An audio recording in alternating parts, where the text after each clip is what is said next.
పక్కా కాంగ్రెస్ జెండా 13 ఏళ్ల తర్వాత మళ్ళీ జూబ్లీస్ గడ్డ మీద కాంగ్రెస్ జెండా ఎగురుతుందన్న. ఆమె జూబ్లీస్లో పెరిగిన ఆమెకు అంత అవగాహన లేదు. ఇక జూబ్లీస్లో బై ఎలక్షన్స్ రాబోతున్నాయి. ఎలా ఉండబోతుంది? అధికారంలో కాంగ్రెస్ పార్టీ ఉంది. గతంలో దాదాపు 3 సార్లు బీఆర్ఎస్ ఎమ్మెల్యే గారు మాగంటి గోపీనాథ్ గారు ఎమ్మెల్యే ఉన్నారు. ఏం చెప్తారు అభివృద్ధి కార్యక్రమాల విషయంలో? నవీన్ యాదవ్ పక్క విన్నాను, 100% షూర్ విను. యాక్చువల్ నవీన్ యాదవ్ 2013లోనే గెలవాలి, స్వల్ప మెజార్టీతో ఓడిపోయినప్పుడు కూడా. సో ఈసారి ఏఐసిసి ఆయనని చూస్ చేసిందంటే కంపల్సరీ ఆయన విన్ కాబట్టి ఆయన చూస్ చేసి ఆయన పడుతూ జూబ్లీస్ కాన్స్టిట్యూన్సీకి ఎమ్మెల్యే ఉండడం ఆయన పడుతూ is a capable for Jubilees constituency.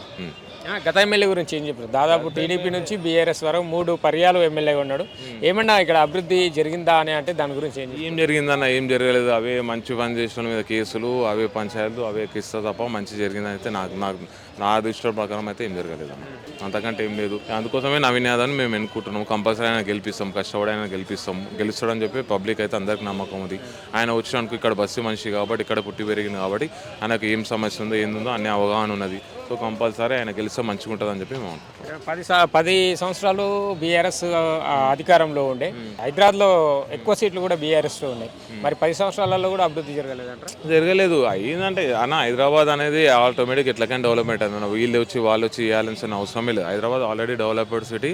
ఎవరు వచ్చినా డెవలప్మెంట్ అవుతుంది. నవీన్ యాదవ్ వస్తే ఇంకా మంచి డెవలప్ అవుతుందని మాకు నమ్మకం ఉంది. దీనికంటే మంచిగా ఎవరు వచ్చినా డెవలప్మెంట్. 2 సంవత్సరాలు కాంగ్రెస్ పార్టీ కాంగ్రెస్ పార్టీ ఏం చేస్తుందంటే మంచి పని చేసింది కదా అన్న. ఉచిత బస్సు ఇచ్చింది మహిళలకు, అలాగే వెయిట్ రేషన్ కార్డు ఎప్పుడు లేని విధంగా 10 ఏళ్ల నుంచి బీఆర్ఎస్ ప్రభుత్వం ఉన్న రేషన్ కార్డు కూడా గుంజుకుంది. కానీ ఇప్పుడు మన కాంగ్రెస్ ప్రభుత్వం వచ్చి వైట్ రేషన్ కార్డు ఇచ్చింది, మళ్ళీ అలాగే ఉచిత బస్సు ఇచ్చింది. 2500 ఇస్తుంది అన్న. అన్నీ వస్తాయి. దాంట్లో తొందర ఏముంది? ఇంకా 3 సంవత్సరాల గవర్నమెంట్ ఉంది. ఎలక్షన్ ముందర వస్తుంది, ఎప్పుడైనా వస్తుంది. కానీ పబ్లిక్ అయితే ఏం ప్రాబ్లం లేదన్న. ముందున్నట్టు ప్రాబ్లం అయితే ఏం లేదు. ముందున్నది ఎట్లుందంటే ఒక దొరల పాలన లేకుండే.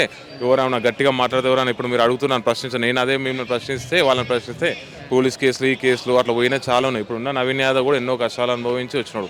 ఆయన గట్టిగా నుంచుండు, ఆయన తప్పు చేయలేడు కాబట్టి నుంచుండు. అదే ఆయన ప్లేస్లో వేరే ఉంటే మాత్రం బ్యాక్ అయిపోతుండే. కానీ ఆయన అట్లా లేడు. ఆయన ప్రజలనే ఉన్నాడు, అనిత్యం ప్రజలనే ఉన్నాడు, ప్రజల కోసం ఉన్నాడు. 25% ఫర్ పీపుల్, ఆన్ ది పీపుల్కే ఉన్నాడు ఆయన. ఇక్కడ బీఆర్ఎస్ నుంచి అయితే వాళ్ళ భార్యకి టికెట్ ఇచ్చిండ్రు. ఇక్కడ మీరు అన్నట్టు కాంగ్రెస్ పార్టీ నుంచి నవీన్ యాదవ్ గారికి ఇచ్చిండ్రు.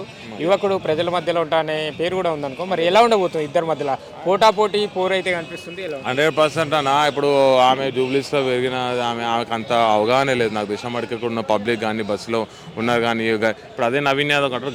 గల్లీలో ఎవరు ఉంటారో ఏంది, ఎవరు మంచోళ్ళు, ఎవరు చూడ అన్నీ తెలుసు ఆయనకు. ప్రజలకు ఏం చేయాలో, ఎవరికి ఎలా చేయాలో అన్నీ చేస్తూ అందరితో కలిసి ఉంటాడు. అందరికి మంచి చెడులు ఉంటాడు. ఎవ్రీ టైం 24% పబ్లిక్ ఉంటాడు కాబట్టి కాన్ఫిడెన్స్ కోసం వ్యక్తిగతంగా కొన్ని విమర్శలు కూడా వస్తున్నాయి ఆయన. వ్యక్తిగతంగా చెప్తారన్న, చెప్పేవాళ్ళు మస్తు చెప్తారు, దున్ని చెప్తారు. కానీ ఆయన అసలు వ్యక్తి కాదు. మంచి చదువుకున్న వ్యక్తి, గ్రాడ్యుయేట్ చేసిండు, మంచి వ్యక్తి, మంచి మనసు ఉన్న వ్యక్తి. చెప్తారు 100 మంచి పనులు చేసి ఒక్క తప్పు చేసినా కూడా ఒక్క తప్పునే చూపిస్తారు. 99 మంచి పనులని చెప్పారు. సో ఆయన అసలు మనిషి కాదు, మంచి మనిషి. మేము మాకు 100% ఆయనతో, ఎందుకంటే మేము ఆయనతో దగ్గర ఉండి చూసినాం కాబట్టి, వాళ్ళ ఫ్యామిలీ కానీ అంతా మాకు తెలుసు కాబట్టి వాళ్ళంతా మంచిగా మాకు దాంట్లో. బీసీ నాయకుడు అని చెప్పి బీసీ సామాజిక వర్గాల వాళ్ళు కూడా ఆయనకు మద్దతుగా నిలుస్తున్నారు. చాలా మంది కూడా మద్దతుగా నిలుస్తున్నారు. మరి ఎలా ఉండబోతుంది? 100% మద్దతు కంపల్సరీ నుంచుంటారు. మా యాదవ్ సామాజిక వర్గం చెందిన మనిషి కాబట్టి యాదవ్లు అందరూ ఆల్రెడీ వన్ సైడ్ ఆయనకే ఉన్నారు. అలాగే బీసీ సామాజిక వర్గం చెందినడు కాబట్టి కంపల్సరీ ఆయనకే మద్దతు ఉన్నారు. అక్కడ మైనార్టీలు కానీ, ఎస్సీ ఎస్టీలు కానీ అందరూ 100% ఆయన సపోర్ట్ ఉన్నాడు.